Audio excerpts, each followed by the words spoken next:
Okay.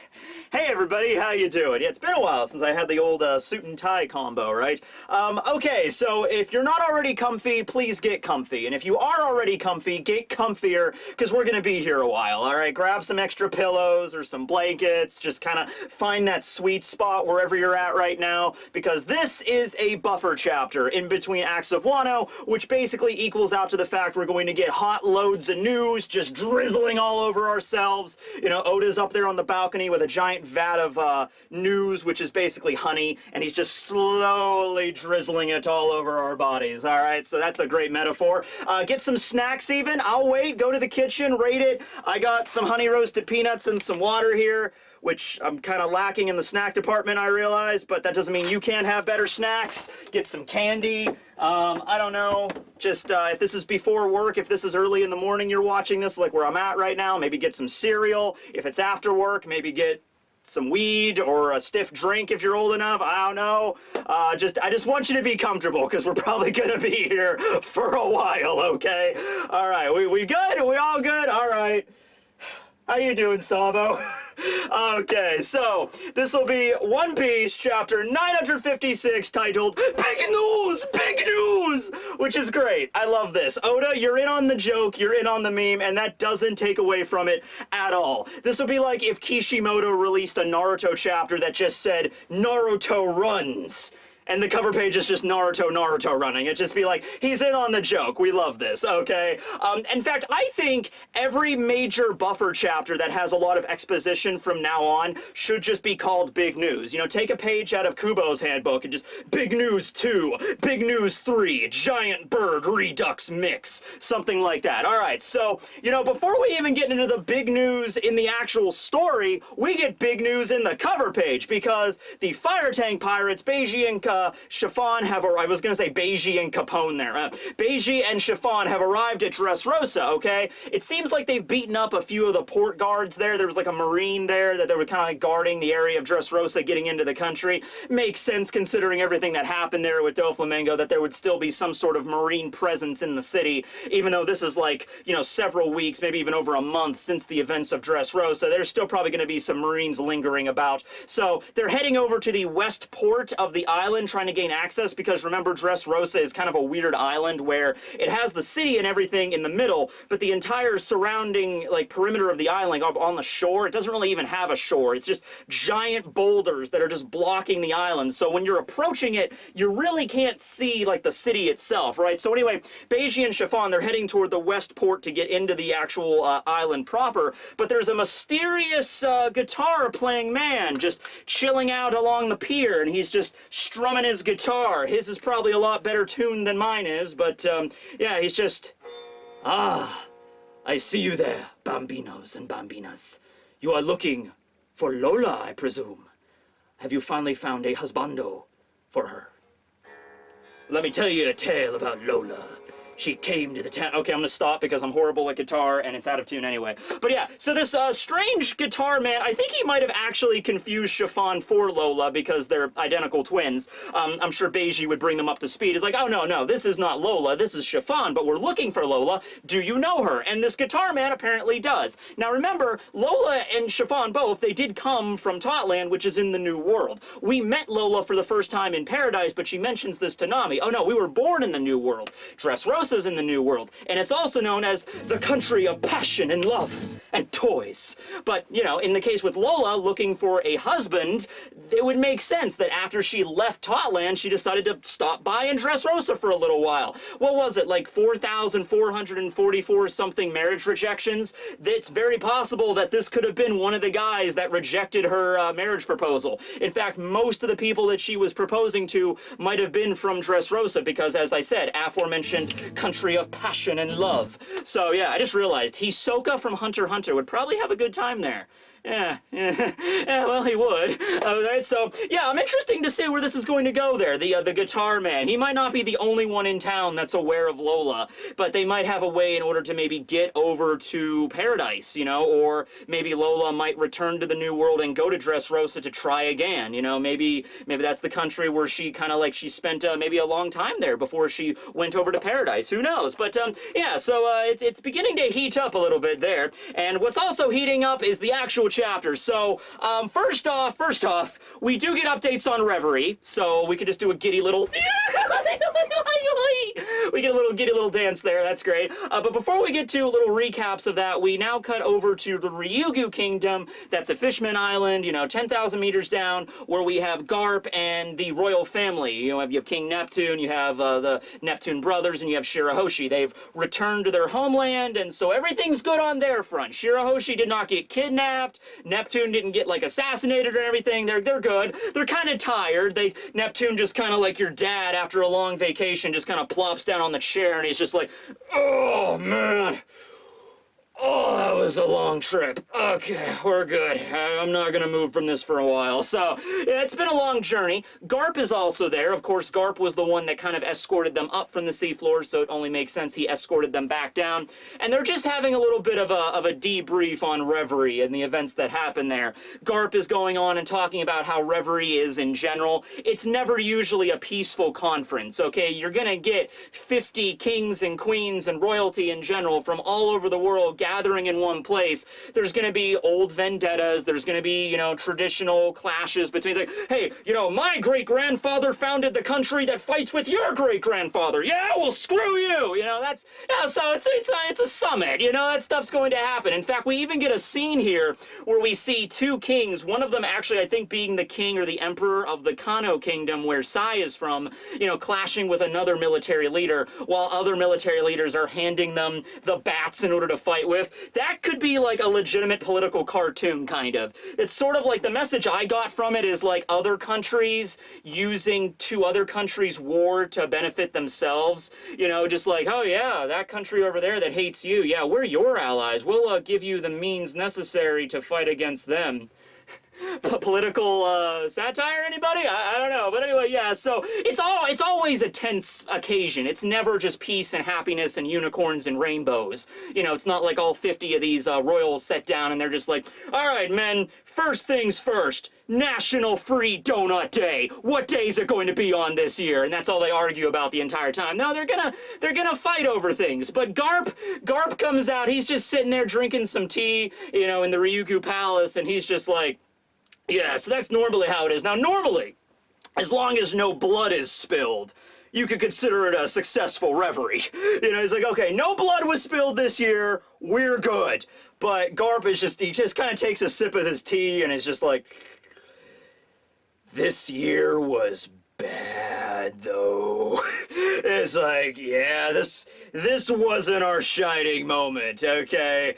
Like we could just go down the list here. Like, Shirahoshi attempted to be, you know, kidnapped by the Tenryubito. Other Tenryubito shows up and fights against that Tenryubito. That's gonna make things a little tense. The abolishment of the Warlord system, which I apologize, I'm not gonna go, like, continuity ways, like, throughout the chapter. Yes, the Warlord system does get abolished, so that causes problems. There's another issue involving Alabaster we're going to get to in just a little bit. But yeah, and also, you know, just think of all the like Wapple. Wapple was there. It's like, can you really call it a successful summit when Wapple's there screwing things up, right? So yeah, Garp is just like, yeah, he's kind of worried. You can kind of feel the tense, like the shockwaves of this reverie are going to resonate throughout the world. Oh, and also the whole Revolutionary Army, you know, attack during the 4th day. That's great too. I should also bring up the timeline here for this. Okay, so this takes place after Reverie has already concluded, obviously, because Shirahoshi and her father and everybody are back home. So this is like a day or two after it. It's a 7-day conference, so this is like 8 or 9. Right now in Wano, I believe this is like a week after the conclusion of Reverie. Or another way to look at it is, I think, you know, compared to like day 1 of Reverie is here, and then like 2 weeks later, that's the raid on Onigashima. Artor did a really handy little timeline here that I'm going to show you guys, just so you get like the basic idea of where we're at right now in the timeline. And even in this chapter, we kind of bounce around a little bit from after Reverie to before Reverie, okay, or during Reverie, okay. So we do a little bit of juggling acts with the timelines right now, but thanks to Artor for laying this out for me here, okay. So he talks about a little incident that occurred after Reverie concluded. In fact, right after Reverie concluded. Like, this was after this, like, probably on like the day everybody was leaving. You know, everybody's leaving, heading down from Marijois, you know, back to the Red Port, getting on their ships and heading back to their respective kingdoms. While Garp was on the ship heading back to Fishman Island with the Ryugu family, he actually received a report that something major went down. And Garp was not supposed to tell the other royals about it, but because Garp seems to be friends with Shirahoshi, and of course Shirahoshi knows all about Luffy, you know, Neptune and the Neptune brothers, they all know about Luffy. Garp is Luffy's grandfather. I think he's just like, well, I'm not supposed to tell you this, but I will tell you anyway. There was an incident involving Alabasta. You know, there was an incident that happened with that, like, right after Reverie concluded. I'm not supposed to tell you, but I'm telling you, okay? Now, what was that incident? We do not know because we cut out. All we get to see before the scene changes is Shirahoshi basically just, oh no, not Vivi, I hope everything's okay, and then that's the end of that particular scene there. Okay, so, here's what I think happened, or here's what I think went down, okay? The Gorosei are not fans of Cobra. All right, they're not fans of Cobra because Cobra wanted to talk to the Gorosei about something. You know that something is probably going to be about a topic that they do not want to discuss. It might be related to the Will of D. It might be related to the Road Poneglyphs. It might be related to the One Piece. It might be related to the Void Century. There's a lot of things that I'm sure Cobra wanted to talk to the Gorosei about. Could be about the ancient weapons. I think Cobra got it into his head that because, you know, he's the king of Alabasta, not just the king of Alabasta, but also a member of the Nefeltari family who were originally the 20 kings that came together, and the Nefeltari family was part of that, except they separated, they left. Maybe Cobra got it into his head that they'll actually listen to him and give him a truthful answer. I don't think that's the case. I think after the events of Reverie, after the actual conference was over, Cobra asked for an audience with the Gorosei, and he started asking the wrong kind of questions, and I think Cobra is dead. I think I said this before back during when Reverie was actually going on, but I think this is going to happen. He was going to meet with the Gorosei, and he was going to bring some stuff up, and the Gorosei were going to be like, okay, yes, Cobra. I mean, they might have played along for a little while. You know, they might have told him what he wanted to know. Meanwhile, the guards are, like, locking the door and chaining it up. And then meanwhile, you know, you get some red wedding crap going on here where the CPI just zeros, kind of like pointing crossbows down from the balcony. And as Cobra's like listening to Gorosei talk, he's like, ah, yes, Cobra, you want to hear about the Void Century? Well, considering you're a member of the Nefeltari family, I suppose we could tell you, even though you did desert us, you filthy traitor. What? No. Nothing. All right, so the first thing that happened is about 900 years ago. Meanwhile, like they're loading the rifles up on the balcony, like sniper rifle, just like give the command, Samurai Gandhi. Samurai Gandhi just looks up and just nods and just very likely that could have happened. Now, another thing that could have happened, not involving Cobra, involving Vivi. Remember Msama. Msama seemed to have a little bit of an infatuation with Vivi. We don't really know how much because he's not really one for facial expressions, Msama. But we did see him in that flower room, and we saw him with all those wanted posters. He shredded Luffy and Blackbeard's, which I think is Oda's way of telling us that he's not a fan of, you know, pirates, or more specifically, he's not a fan of the members of the D clan. And then you saw Shirahoshi, who he took a knife and like stabbed it through her poster, indicating that maybe he desires her because of the fact he knows that she is Poseidon, the ancient weapon. And but Vivi's poster, Vivi doesn't have a wanted poster, but you know, Vivi's picture, he just kind of holds up and just kind of walks away with it, implying that maybe that he's interested in her, like maybe romantically, like he desires her for something. It might not be romantically, it might be something else. It might be like, we desire the princess of the Nefeltari family for our weird world government cult ritual or something. I don't know, but he desires Vivi. So it might have been something else where they waited for the reverie to conclude, they waited for everybody to kind of leave, and then when they were all alone, Vivi got kidnapped. All right, by the Gorosei or by or by their followers, and now she's being held in Castle Pangea. All right, so we don't even get to see anybody from Alabasta. We don't even get to see Igaram or Pell or Chaka like freaking out about what's happening. We don't get to see them at all. So, yeah, we don't know the issue there, but I think it's either Vivi got kidnapped or Cobra is dead. I'm thinking Cobra is dead, because he was already on his last legs. He was already really sick, so it wasn't looking good for him anyway. But yeah. Probably one of those two there. Because Shirahoshi, like, actually mentions Vivi, like, oh no, Miss Vivi, that seems to imply something also happened to Vivi. Maybe not, but, you know, maybe she was just worried for Vivi's well-being, because, you know, that's her friend. He's like, oh no, Vivi, I hope nothing bad happened to your country. But, yeah, okay.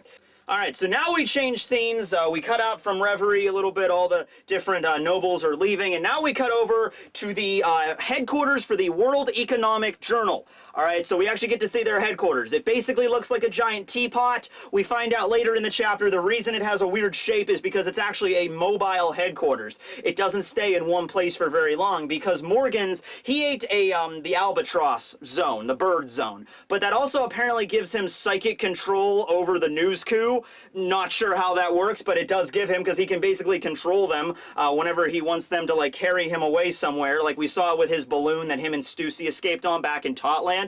Alright, same deal with this. Like, he can literally command these news coup, like thousands of news coup, like from the freaking James and the Giant Peach or whatever, just lift up the headquarters of the World Economic Journal and just sail them off to a new location, and then when they find a new island, they just set down there, so they're constantly moving. It also means Morgan's has access to one of the very few flying machines in the entire world that can actually, I mean, I'm sure it can't fly like vast distances, because at the end of the day, it is still like a bird power, alright? It's not like he has jet engines or something. It's not like a machine like Eneru's Maxim, but still, it's a flying machine, and it's rather impressive, I must say. So yeah, it's basically a newsroom. It is a newsroom because, you know, Morgan's business is big news! And so he comes back from Reverie, and everyone's freaking out like, oh, what are we gonna run on the front page story? There's so many stories to run! And hey, I mean, of course, I mean, I went to school for this, you know, I'm a freaking journalism major, you know, so it's like, hey, if it bleeds, it leads, right? So, you know, it's like, let's report about that incident. Of course, they have to use, like, the pronoun game here, where they're just like, oh, let's run the story about him dying, you know, about that incident occurring, you know, like they don't actually come out and say, let's run that story where Sabo, the chief of staff of the Revolutionary Army, died in a bloody mess by Fujitora's hands right in front of us.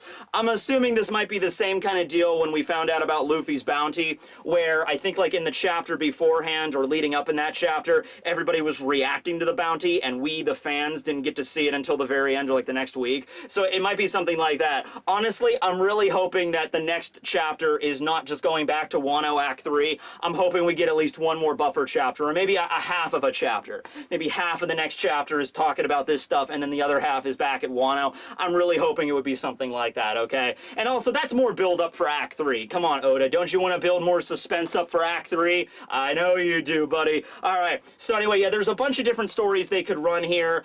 So Morgan's is like, you know what, screw it, haha! Just run all of them! Have a super big double-page spread with, like, 3 front-page news! News! Make the whole story! Make the whole newspaper front page! It's like, how are we gonna do that, sir? Just do it! So, then we have Attach. Attach was the guy that we saw back at Water 7, where he was trying to take a picture of, like, he worked for the Marines back in the day, taking pictures for pirates for the wanted posters. He's the reason why Sanji's picture was black, because he took the picture with his lens cap off, and I think he made that same mistake like 56 times in a row or something ridiculous. So the Marines finally fired his ass. He wasn't that great of a photographer, to be honest with you. Made the same mistake like 56 times in a row.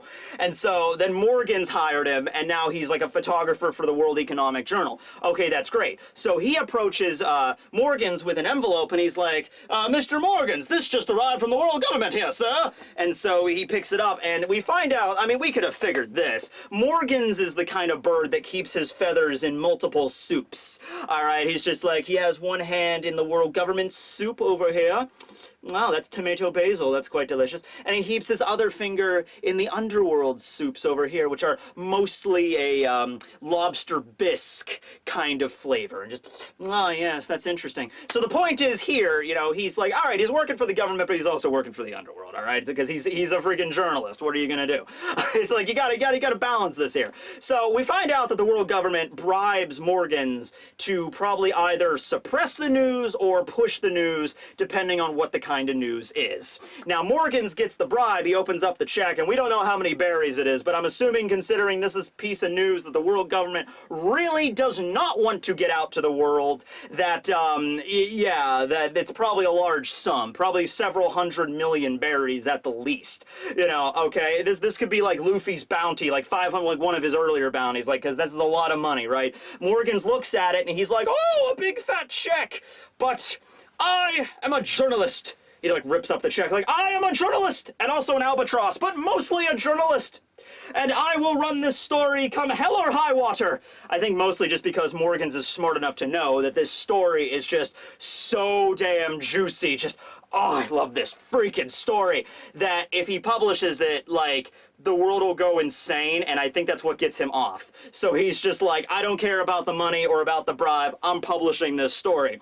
That's when Attach rips his face off, like in that movie Face Off, like just, no you don't.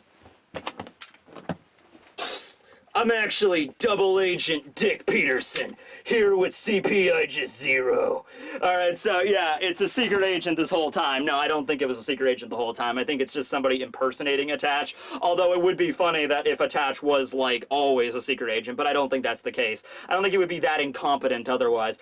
So yeah, he rips off his face. It's kind of similar to that thing that Pudding put on Sanji, actually, back during Totland, you know, when Sanji's face was all poofed up, and then, you know, she has that, like, no, it wasn't, I don't think it was Pudding, I think it was Reiju that did it. One of the two. They had that, like, that synthetic skin thing that, like, suppressed the damage, you know, to make him look normal. Alright, they might be something like that. Well, anyway, he just, like, kind of rips his face off there and points a gun at Morgans and be like, he's a member of the Cypher Pole. We don't know if it's Aegis Zero. We just know he's a member of the Cypher Pole. He's, like, a secret agent of the government. So he might be, like, CP2 for all we know. But he's like, he points the gun at Morgans and he's like, no, you're not running this story. That's an order from the world government. We tried to bribe you. We tried to do this through the proper underhanded channels, but now I'm just pulling a gun on you. You know, you're not running the story, okay? You know, and so, I guess the world government thought Morgans would have been intimidated by that, but you don't understand the power of Morgans. I mean, I understand the power of Morgans. You understand, I'm sure, the power of Morgans, but the world government seems to be severely underestimating him, because he has the power of journalism on his side. Hot news punch! Boom! And he just decks out the member of the Cypher Pole right there. He just punches the crap out of him, and he drops to the ground like, oh. And then everybody in the newsroom just stops what they're doing and be like, Sir President, you just beat up a government official. Morgans is like, wouldn't be the first time. Cuckoo! Run the news! 6 front-page stories! Release another paper that has a front-page story that can be stapled together with the first front-page story. Cuckoo! He also says that they're gonna move headquarters, probably because now he's on the world government's hit list because he beat the crap out of a member of the Cypher Pole. So, yeah, they use the news coup to raise the giant teapot up and sail off into another location. Also, I'm not really sure, this might just be Oda's art style, but it seems like the place that it was originally docked in this chapter, it had the hills that kind of resembled the islands of Totland, but, you know, considering that Morgans was at Totland, maybe he docked the headquarters close to there. Maybe, I'm not sure, or it could just be like a similar backdrop that Oda's, because I don't think Oda draws all the backgrounds. I don't think he does. He draws the characters, but I think it's his staff that draw the backgrounds, so maybe they're just like similar backgrounds, okay? But anyway, yeah. So more now, to be fair, I don't think this was like a really strong government official. I don't think this was like an actual member of Aegis Zero. Like I said, I think this was just a regular Cypher Pole agent, like CP1 or CP2. You know, not like has devil fruit powers. Might know a little bit of Rokushiki, but that's it, right? And then Morgans, I think the government was really debunking on Morgans taking the check, or if he wasn't going to take the check, he would, you know, be scared at a gun pointed at his face. But Morgans clearly wasn't, and yeah, so the government's not going to take this, you know, standing down. So now we see the ramifications of this. We see the story flooding all over the world. You know, the news crew are basically just raining down newspapers on all the islands. We cut over to the Kamabaka Kingdom, which is where it mostly is, where the news is basically that Sabo is dead. All right, now we know that Sabo and, Lindbergh and Morley and Karasu, they invaded Marijois to try to, like, they were basically just trying to declare war on the Tenryubito. I think their plan was mostly just to hit and run, basically do something to piss off the Tenryubito, declare themselves as like, we are members of the Revolutionary Army and we declare war, and then skip out. And then they saw Kuma, and that pissed off Sabo, wants to get Kuma back, so they attacked. Apparently during the 4th day of Reverie, there was a clash between Sabo and the revolutionary commanders, plus you had Fujitora and Green Bull there, so there was a clash between those two parties. We still don't know the ramifications of that. We don't get to see Fujitora or Green Bull in this chapter. But apparently Sabo is dead. Now I say dead because he's not dead. Alright? There's no way that Oda is just gonna off a character like that. Like, oh yeah, we thought he was dead for so long, but then he came back, but then just to die anyway. Oh, and by the way, that whole thing about him getting the Maramara no Mi, yeah, that didn't last very long, so the Maramara no Mi's back on the market again. Maybe we can have another Coliseum fight over. That's silly, that's ridiculous. Sabo is alive. Sabo's alive. He has to be alive because of Koala. Koala and him have to get together by the end of the story, guys. It has to happen, alright? So yeah, I'm pretty sure he's not dead, okay? But the people of the world don't know that. They're getting newspapers and they're saying Sabo's dead, and Dragon and, Bello Betty's there and Ivankov, they're trying to contact him and they can't get in touch with him. So they have no idea what's going on. Now, Dragon, I mean, he's usually a pretty level-headed guy, but this is a really important member of the Revolutionary Army. This is the commander-in-chief, not the commander-in-chief, this is the chief of staff we're talking about here. So they might rally together to go try to figure out what happened to Sabo. They might just be like, screw this, we need to figure out what happened to this guy. We need, or not even just Sabo, but all the commanders, So they gotta go figure this out. So Dragon, against his better judgment, might rally together and just attack Marijois now. And maybe that's what they might be debunking on, alright? Maybe they managed to capture Sabo, spread the news about his death. They know Dragon's gonna want to find out if it's true. They can't get in touch with him. They know he's in Marijois, so they have to go and find him, and then they're gonna be sitting there waiting for him, okay? This also ties back together, whereas if Vivi did get kidnapped by the Gorosei or Eam, and she's in the castle, that means Sabo might also be held prisoner in the castle, which means that Sabo and Vivi, they might team up there, in Marijois. They might get freed, or Sabo might get freed and then free Vivi, and then you get Sabo and Vivi teaming up, busting through the walls of the Castle Pangea. They bust into the room of authority. I'm not wearing pants right now. Like I said, stay comfortable. They bust into the room of authority, and they're like, hello there. Think I'm dead, do you? And then that cool stuff happens. I don't know. But yeah, Sabo's not dead, but everybody's very concerned. We cut over to the Goa Kingdom ships where we have King Stelly responding to the news. Like, my brother was there! What? We cut over to the Goa Kingdom in Fuchsia Village, Windmill Village, where Luffy grew up. We see Makino inside of Party's bar. Remember, Makino runs a bar, and she's sitting there crying like, I can't believe Sabo, no! Also, this implies that at some point, the people of Fuchsia figured out that Sabo wasn't dead. And I don't even know, did Makino even know Sabo that well? I guess Luffy and Ace and Sabo, they came down to the village every now and then, but I think they spent most of their times in the village, not the village, at Dadan's place or in the Midway Forest or in the Gray Terminal. But I guess they would have come to Fuchsia every now and then, so I guess Makino would be, acquainted with him, and more than anything, she'd be like, oh, that's Luffy's brother, he died, but then he came back, but then he's dead again! So she closed up the bar for the day. She looks pretty distraught. We also see Makino's baby, because remember, Makino has a baby. He's playing off to the side with a ball, saying like, Dada! So that confirms it right there. That ball is that baby's father. Not sure how it works, but it's One Piece. So yeah, no. Oda came out and did confirm that the baby is in fact Makino's, and she had the baby over the time skip. But he doesn't confirm who the dad is. Rather, Oda is kind of very coy about it. He's just like, oh yeah, the baby's father. Yeah, it's probably that person. Yeah, probably that guy, most likely. Probably. So, yeah, what are you going to do, right? Alright, but anyway, yeah, Makino's very upset about that. We cut over to the mountain bandits, to Don's hideout. They're all bawling over him because they still view Sabo as a child, just like Luffy and Ace.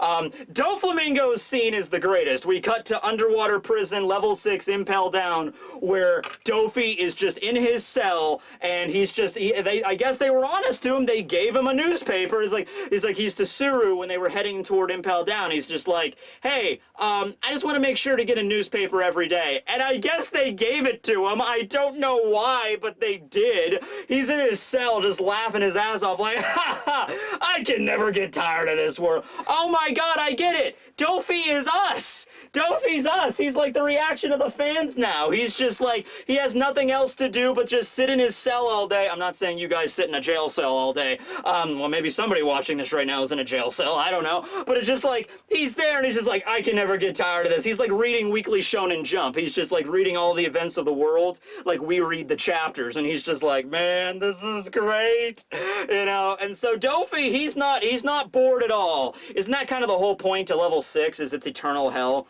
You're down there and you're not really tortured, but you're tortured in the sense of like there's nothing to do and you're just going to spend your whole day as like in a deep dark dungeon with no hope of escape and you would just get bored out of your mind. Yeah, Dopey doesn't have to worry about that, mostly because they're giving him information, so whatever.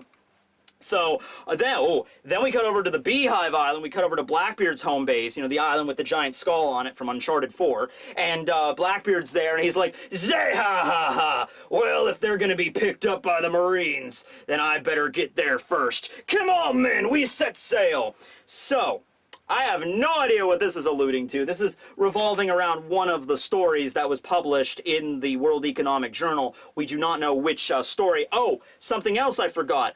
As the ship was leaving, after Morgan's beat up the government official, somebody explained to him that Wapple from the evil Black Drum Kingdom is on the line, and he's got some information too. And you know Wapple would do that kind of crap. You know Wapple would go to a top secret government summit and then leak all that information to the news if it meant he got some extra berries at the end of the day, right? So, you know, or it meant that Morgan's printed an article about how awesome King Wapple is. So Wapple had some information too to share that he probably learned during Reverie. And anyway, we don't know what kind of news this is, but the Marines are apparently going after something. They're going to go pick up something, or I guess someone, and Blackbeard reads about it and he's like, I gotta get there first. I'm just gonna grab it before the Marines can get there. So I'm not sure what this... Oh, do you think it might be something related to the ancient weapons? Oh, man, that would be something the world government would not want to get out no matter what. I don't know, well, if it is about the world destroying super weapons, I feel like the world government would have sent more than just one regular Cypherpole agent to kind of make sure Morgan's doesn't print about that. But if it is about an ancient weapon, and it's like printed in the paper, like we find out that the ancient weapon is actually Shirahoshi of the Ryugu Kingdom. And everybody in the world is like... And Blackbeard's like...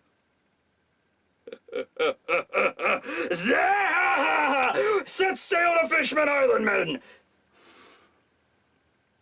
It's very possible. It's very possible at some point during Reverie, if Wapple or if somebody else overheard somebody say something about Shirahoshi. I was worried about that. I was worried about Shirahoshi going to Reverie because they find out who she is. They're gonna want to kidnap her. Like, not just the world government, but everybody would want that power, right? So it might very well be that. I'm gonna debunk on that for right now, but it could be something else. Now, other scene of the chapter. We cut to the present day. So this is like during the events of Wano. I guess this is the same day as the Fire Festival. It's just in another section of the world. We find out about Drake. Yeah, so I'm going to go over this really quick. So remember how Drake's dad, Diaz Barrels, was a Marine way back when, but then he was a kind of a piece of scum that got turned into a pirate, and then he raised Drake up and basically abused him, and then after the whole events with Doflamingo on Swallow Island and Corazon and everything, Drake managed to escape from his father and then board a Marine vessel and then became a Marine and then rose up to the rank of Rear Admiral, but then he decided to leave the Marines for undisclosed reason and then became a pirate and became a really famous pirate. He became one of the super rookies. And then he had his own ship, and he had his own crew, and he could turn into a dinosaur, and then he went and attacked one of Kaido's islands, and then Kaido basically accepted him into his fold as one of his 6 flying headliners, and now he's a member of their crew. Well, turns out he was still a Marine the whole time, but not just any normal Marine. No, he's double or possibly triple Agent X Drake, a member of SWORD. Shing! Yeah, so this is a new task force, okay, of the world government. Or maybe not even the world government. Hold off on that. He's a task force under the Marines, all right? So I'm just going to explain what happens here and then unpack this later, okay? So we see Kobe, who, by the way, is a Rear Admiral now, just... Okay, we see Kobe, answering a call on his ship. He's like, "Hi there, what's going on?" Reporting in. And then X-Drake is still in Wano. He's in Ebisu Town. He's just in like a destroyed kind of shack. He has a regular Den Den Mushi, not a smart snail. He probably stashed like one of his, you know, Den Den Mushi in this like old ramshackled old building, and now he's using it to report back to Kobe. And he's like, yeah, and so he's filtering news about what's going on inside of Wano over to Kobe and the Marines. Okay, so he's talking about Big Mom and Kaido's alliance.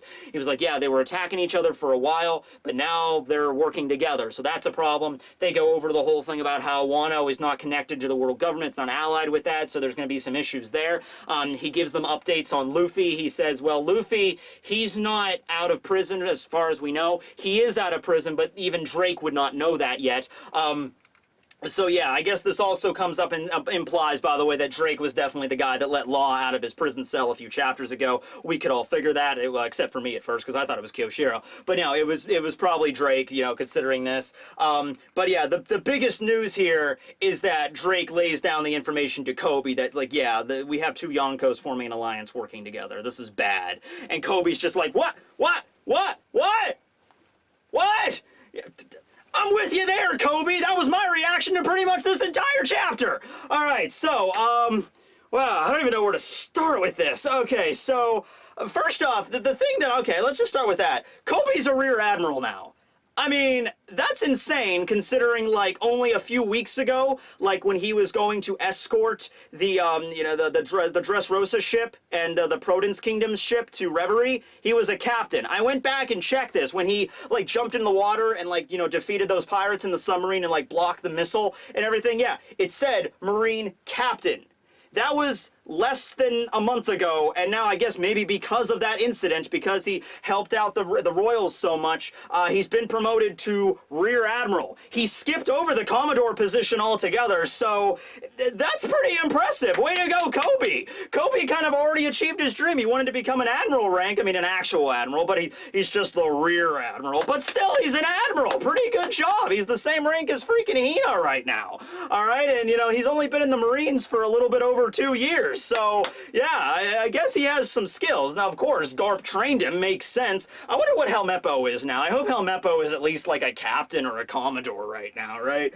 Oh, man, but yeah. So, good job to Kobe. He's a Rear Admiral. Okay, Drake being a double agent for the Marines this whole time, all right? Now, this is something, like, every time you deal with a character that was stated to betray another group, you always kind of have to assume that they didn't actually betray that group, you know, because that's a very easy thing to do, a twist in a story, right? It's like, oh, they didn't actually leave. They were actually working undercover the whole time, all right? So I threw out the idea that Drake, you know, would be working in his own interest to kind of double-cross Kaido, but I did throw out the possibility that it is maybe possible that he never left the Marines. Because you could look at it from both ways, and it does make sense. His father was a Marine at one point, and then he left the Marines to be a pirate. And then Drake did pretty much the same thing. He followed in his father's footsteps as we thought. You know, he became a Marine, and then he left to become a pirate. So you could look at it like a vicious circle kind of thing, where Diaz Barrels, Drake's father, left the Marines because he found out something messed up behind the scenes.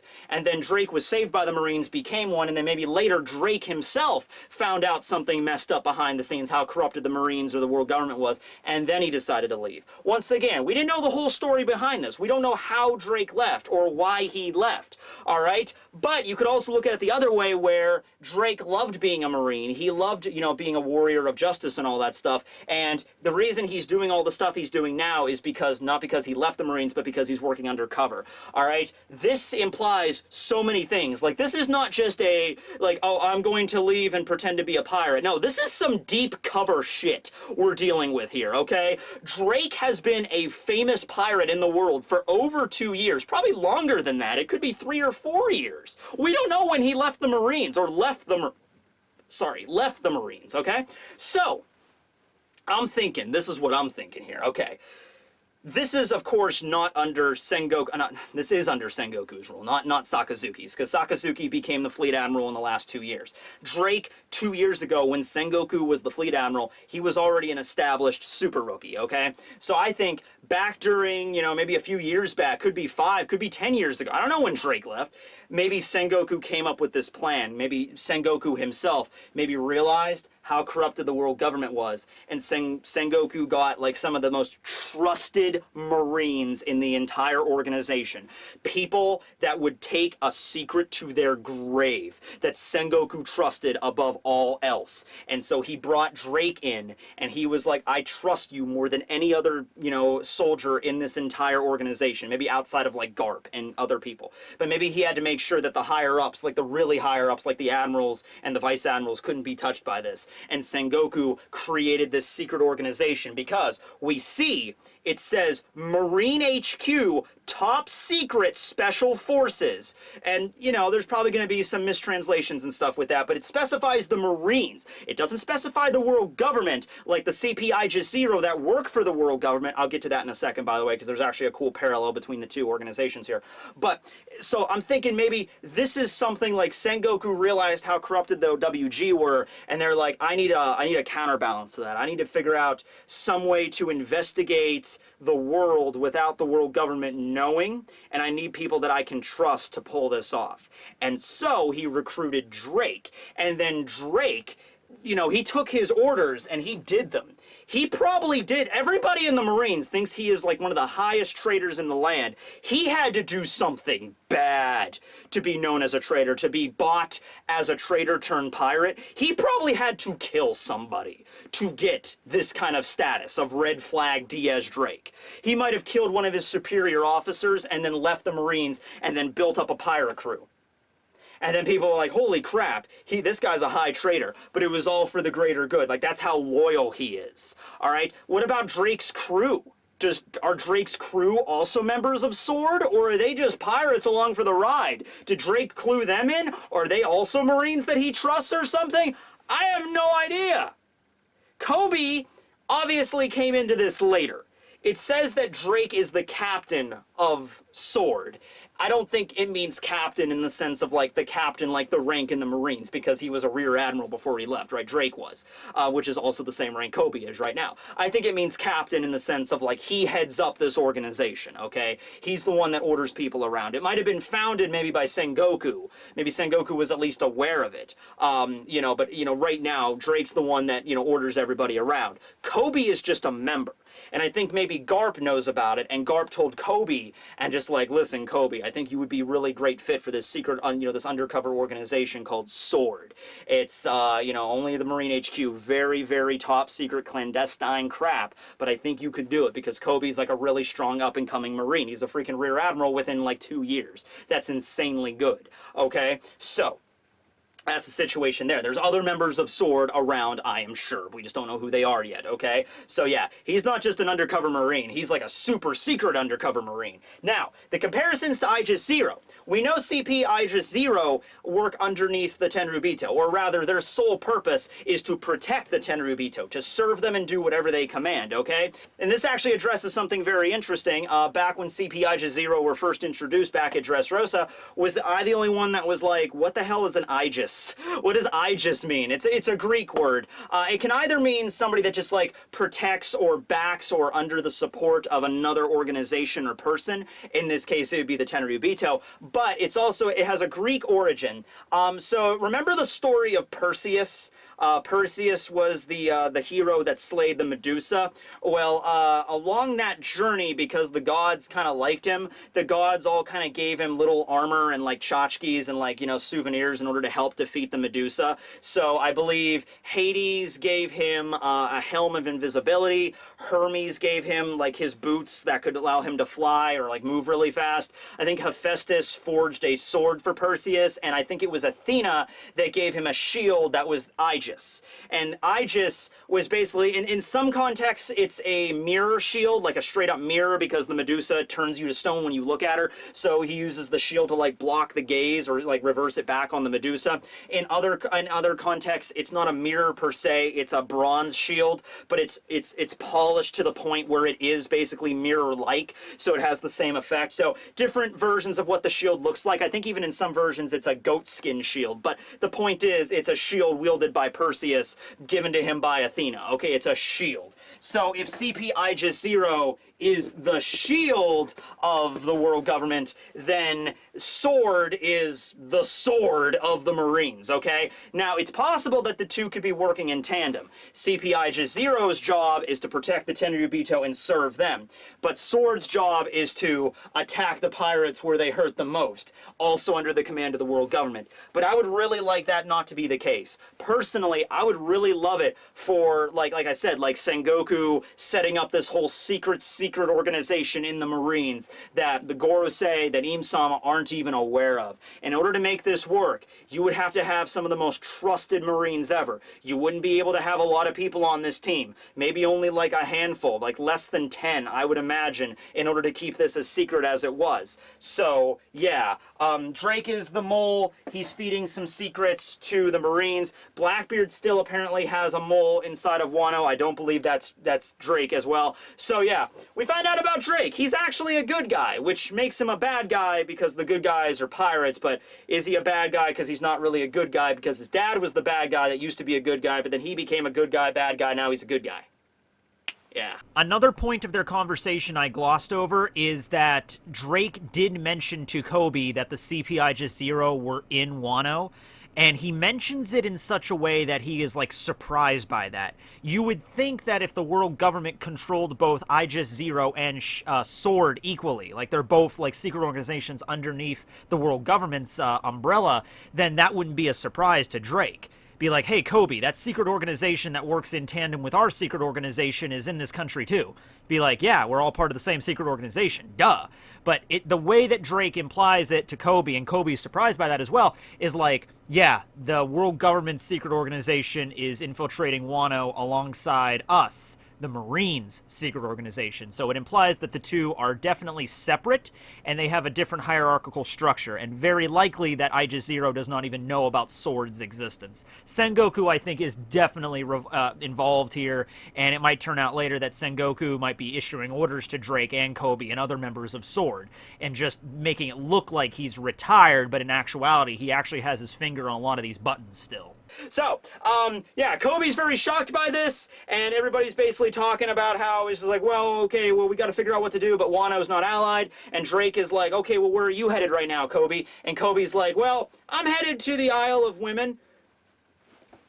Kobe, listen, I know you just got that Rear Admiral position, but don't act like you could just, no, it's not because of that. I'm, heading to arrest the Pirate Empress.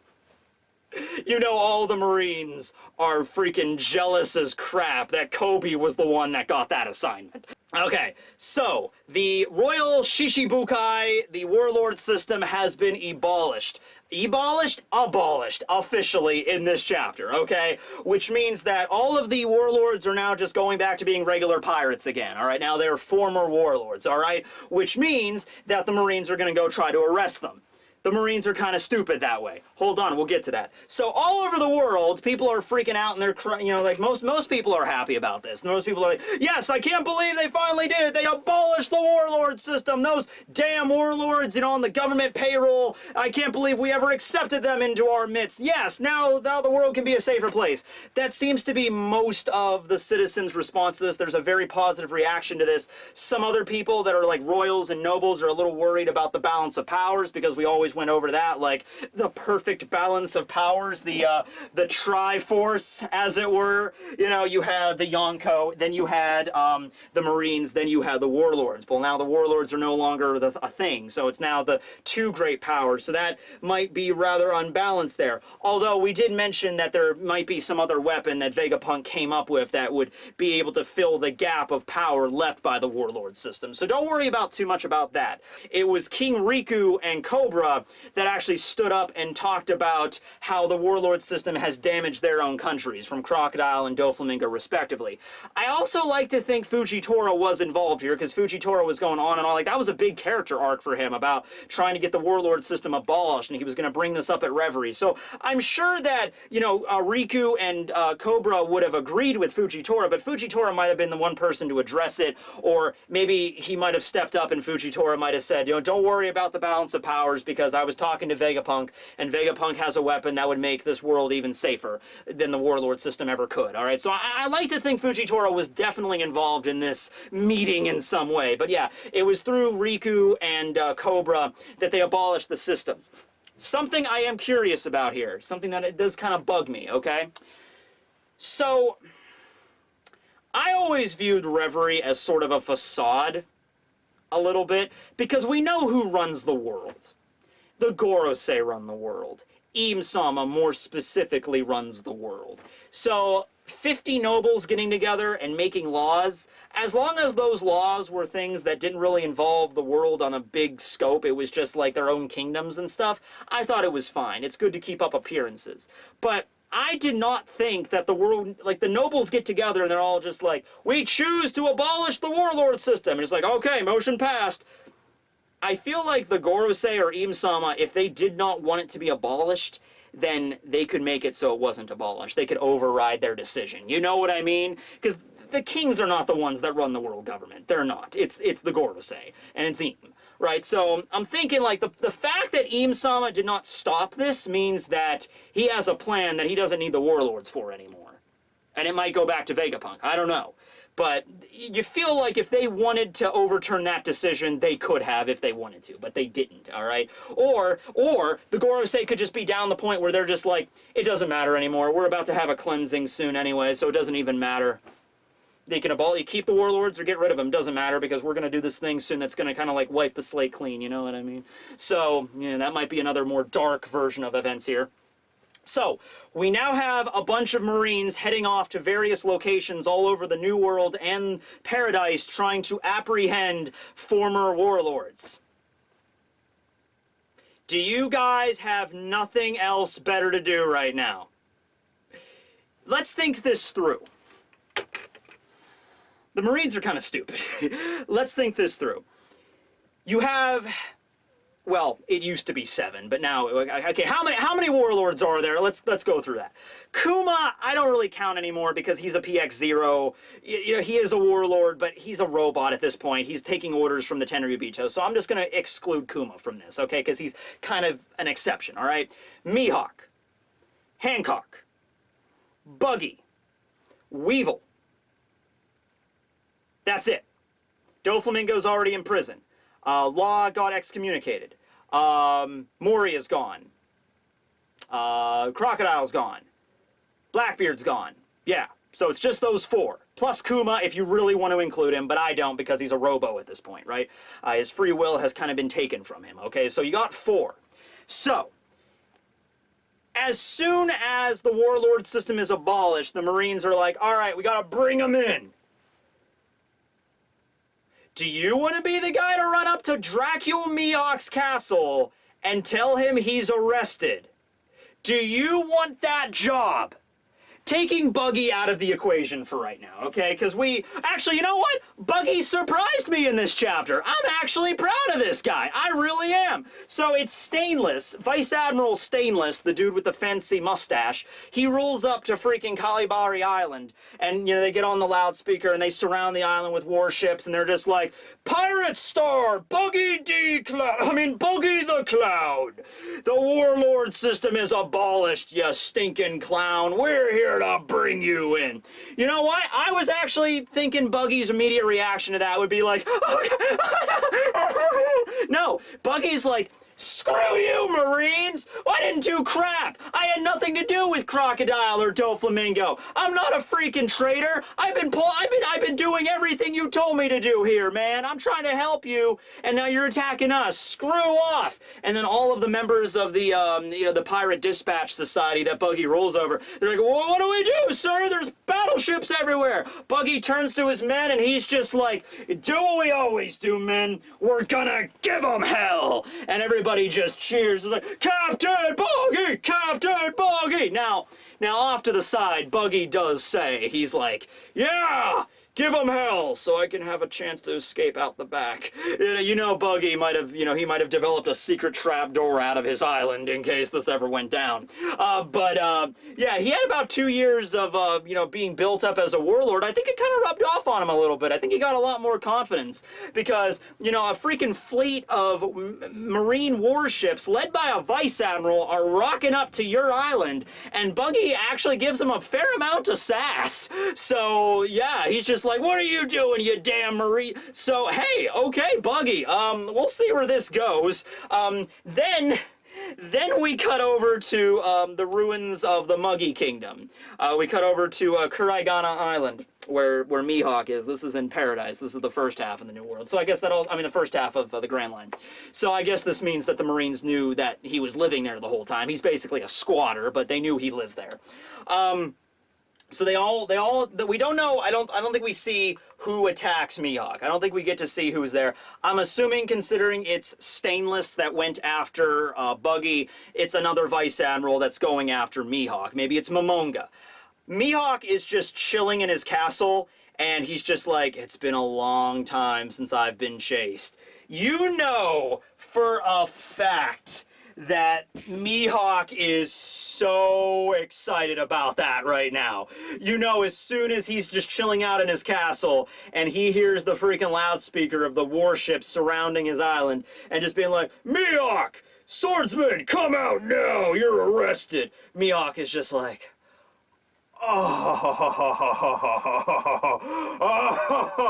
oh man.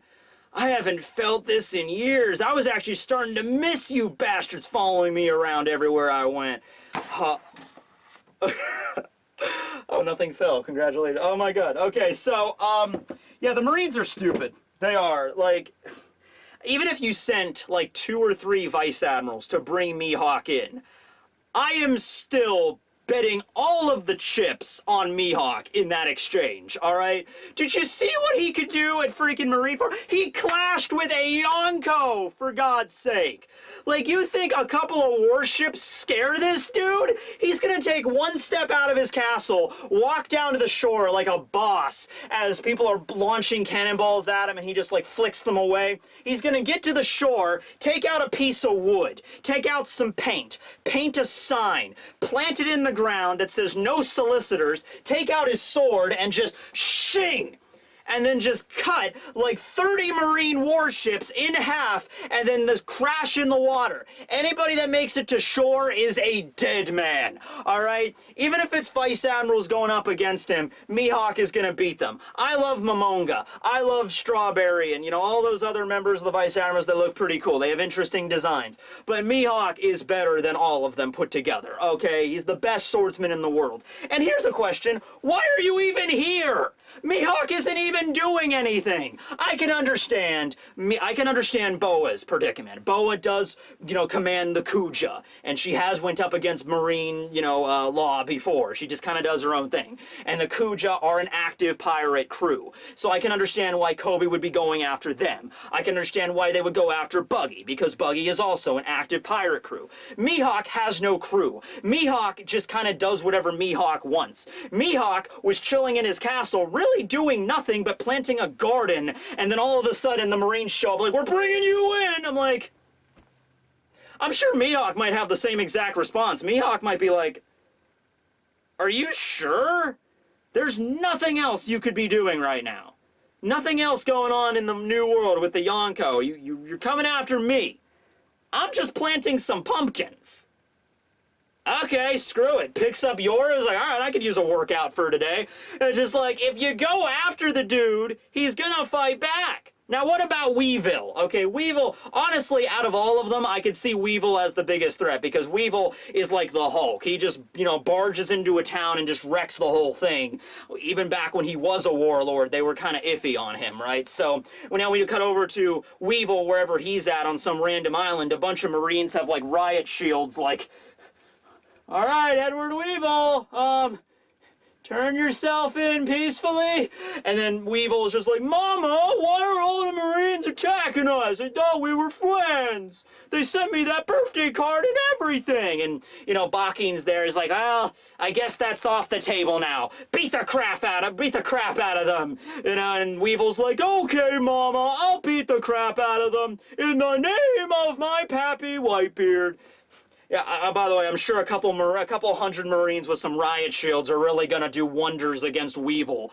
The guy that just, like, basically stomps through a town and just wrecks it with one swing of his freak strength, you know? I'm sure that's gonna do wonders. If you get the Admirals together, if you're actually going to be serious about doing this, like, okay, once again, I think some Vice Admirals could handle Buggy. I think they could, all right? I know he's God, but okay, I think they could handle Buggy, if we're being honest. But, you know, Hancock, I mean, Hancock is really strong. I mean, she's got her power. She has a pretty strong crew.